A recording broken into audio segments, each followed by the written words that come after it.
So this filtration will take a little bit of time. And as you can see, the solution that you get at the end is not completely clear, but what that results from is there are some things that are water soluble and some things that are not water soluble. Those things that are not water soluble have been captured in your coffee filter, which is great. Now the things that are water soluble have gone into your Erlenmeyer flask.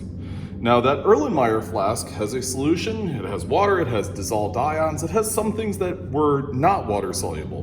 What we want to do is we want to figure out what is the mass of that solid that remains in your Erlenmeyer flask. And to do that, we're going to evaporate all of the water off from there.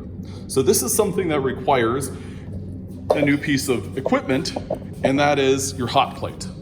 Now, this hot plate has a total of 2 different dials on it. One reads heat, one reads stir. So there's a magnet underneath this plate right here that spins around so that it can stir something magnetic.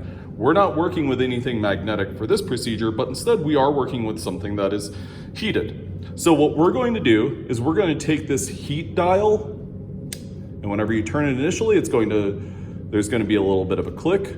We're going to turn it to basically the 12 o'clock position. The temperature reads 206 degrees. And what we want to do is first and foremost be extremely careful with this piece of equipment.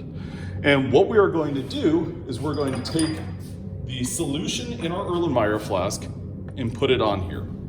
Now what's extremely important when you're using a hot plate is that you always keep the hot plate clear of anything that's possibly flammable or meltable. For instance, the electrical cord. Make sure that that's not in contact with here.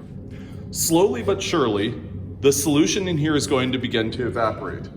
When you're touching anything that's on a hot plate, that's going to get hot as well. So use one of these oven mitts or one of these hot pads in order to touch anything. Now, whenever you're transferring something from the hot plate onto another surface, that hot plate is going to be hot, that piece of glassware is going to be hot.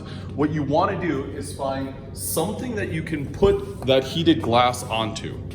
For instance, another hot pad. So transferring it to a hot pad would be a very effective and smart idea. So we're basically going to let this incubate until that solution evaporates.